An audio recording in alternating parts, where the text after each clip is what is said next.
السلام علیکم ورحمۃ اللہ وبرکاتہ نحمدہ ونصلی علی رسولہ الکریم اما بعد فاعوذ باللہ من الشیطان الرجیم بسم اللہ الرحمن الرحیم ربی اشرح لی صدری ویسر لی امری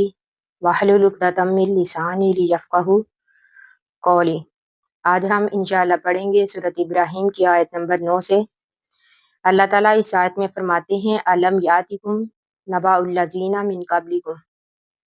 عالم کیا نہیں، یاتکم آئی تمہارے پاس، نبأ خبر الذین ان لوگوں کی من قبلکم جو تم سے پہلے تھے، یعنی عالم میں آج ہے یہ سوالیہ ہے۔ اللہ تعالیٰ فرماتے ہیں کیا تمہیں ان لوگوں کی خبر نہیں پہنچی جو تم سے پہلے تھے، قوم نوح کی، و عادین اور قوم عاد کی، و ثمودہ اور قوم سمود کی، والذین اور ان لوگوں کی من بعدہم جو ان کے بعد ہوئے، لا یعلمون نہیں کوئی جانتا ان کو، یعنی ہم سے مراد قومیں۔ اللہ تعالیٰ فرماتے ہیں کہ کچھ قومیں ایسی تھی جن کو کوئی نہیں جانتا الا اللہ سوائے اللہ تعالیٰ کے، جاءتہم آئی ان کے پاس رسولہم ان کے رسول، بالبیناتی روشن دلائل کے ساتھ، فردو پس انہوں نے لوٹا لیے ایدیہم اپنے ہاتھ، فی افواہہم اپنے منہوں میں۔ مقصد یہ کہ اللہ تعالیٰ نے فرمایا کہ جتنی بھی قومیں پہلے ہوئی، یعنی جتنے بھی انبیاء پہلے آئے وہ روشن دلائل کے ساتھ آئے، کھلی آیات کے ساتھ آئے، لیکن پھر بھی وہ قومیں ایسی تھی کہ اپنے انبیاء پر ایمان نہ لائی، یعنی فردو ایدیہم فی افواہہم، یعنی انہوں نے اپنے ہاتھ منہوں میں لٹا لیے۔ اب اس کی تفسیر مفسرین نے مختلف انداز میں کی ہے۔ پہلا تو یہ کہ انہوں نے اپنے ہاتھ منہوں پر رکھ لیے اور کہا کہ ہم انبیاء کا انکار کرتے ہیں، یعنی ہم ان کی رسالت کے منکر ہیں۔ اور دوسری تفسیر یہ ہے کہ انہوں نے اپنی انگلیوں کے ساتھ منہوں کی طرف اشارہ کیا اور کہا کہ خاموش رہو، یعنی انبیاء کی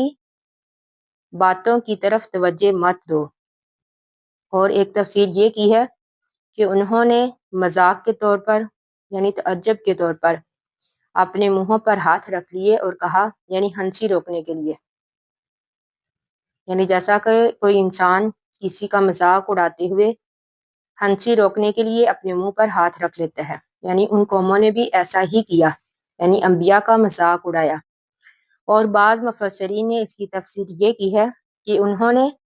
غیظ و غضب کے ساتھ، یعنی غصے کی وجہ سے اپنے ہاتھ اپنے منہوں میں لے لیے، جیسا کہ دوسرے مقام پر اللہ تعالیٰ نے منافقین کے بارے میں فرمایا، عزو علیکم الانامل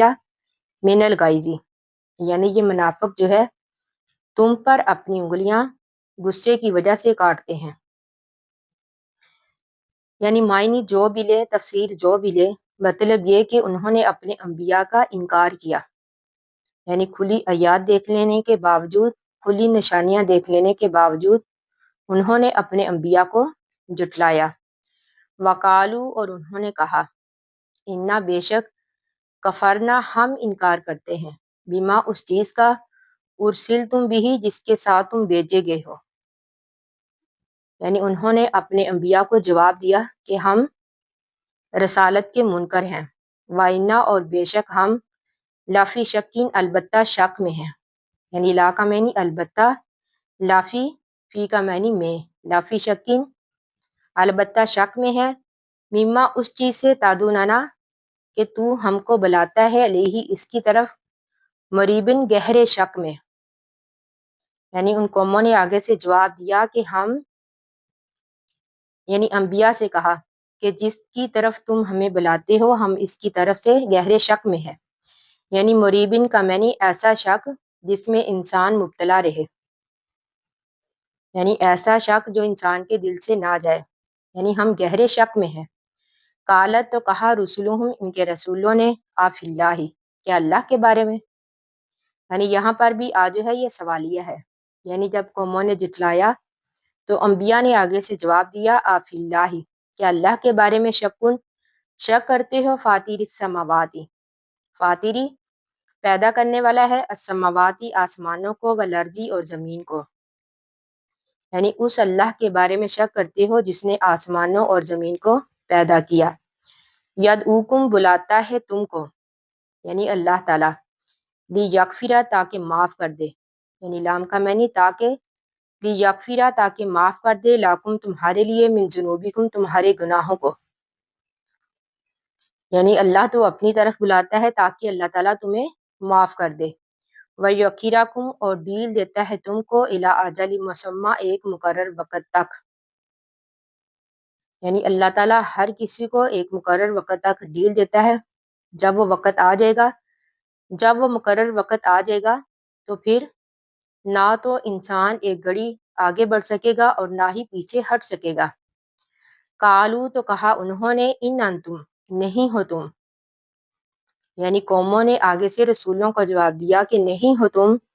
الا مگر باشرون انسان، مثلنا ہماری مثل۔ اب یہ وہی اشکال ہے، وہی شک ہے جو ہر دور کے کافروں کے دل میں آیا کہ ایک انسان کس طرح نبوت اور رسالت کا حقدار ہو سکتا ہے۔ جیسا کہ آج کل جاہل مسلمانوں کا بھی یہ عقیدہ ہے کہ ہمارے نبی جو تھے بشر نہیں تھے بلکہ نور تھے۔ اللہ تعالیٰ سے دعا ہے کہ اللہ تعالیٰ ہم سب کو ہدایت دے۔ اب یہی شک، یہی اشکال ہر دور کے کافروں کے دل میں بھی آیا، یعنی انہوں نے کہا کہ نہیں ہو تم مگر انسان ہماری مثل۔ اب یہ دوسرا شک، تریدونا کہ تم چاہتے ہو، ان تصدونا یہ کہ تم روک دو ہم کو، اما اس چیز سے، یعنی ان معبودوں سے، کانا تھے یعبدو عبادت کرتے، اباؤنا ہمارے آباء و اجداد۔ اب یہ دوسرا شک، دوسرا اشکال جو ان کے دل میں آیا، یعنی انہوں نے کہا انبیاء سے کہ تمہارا مقصد ہمیں اس چیز سے دور کرنا ہے، ہمیں ان معبودوں سے دور کرنا ہے جن کی عبادت ہمارے آباء و اجداد کرتے آ رہے ہیں۔ فاتونا پس لے آؤ ہمارے پاس بھی سلطان دلیل مبین واضح، اگرچہ ہر نبی جو تھا واضح دلیل کے ساتھ آیا، واضح نشانیوں کے ساتھ آیا، لیکن پھر بھی کافروں نے یہ اعتراض کیا کہ کوئی ایسی دلیل لے کر آؤ، کوئی ایسی نشانی جسے دیکھ کر ہم ایمان لے آئیں۔ لیکن اللہ تعالیٰ نے قرآن کریم میں بار بار یہی فرمایا کہ جس کو چاہتا ہے اللہ تعالیٰ ہدایت دیتا ہے۔ اللہ تعالیٰ نے فرمایا کہ اگر یہ کافر لوگ کھلی نشانیوں کو بھی دیکھ لیں لیکن پھر بھی یہ ایمان نہ لائیں، کیونکہ اللہ تعالیٰ نے ان کے دلوں کو سخت کر دیا ہے،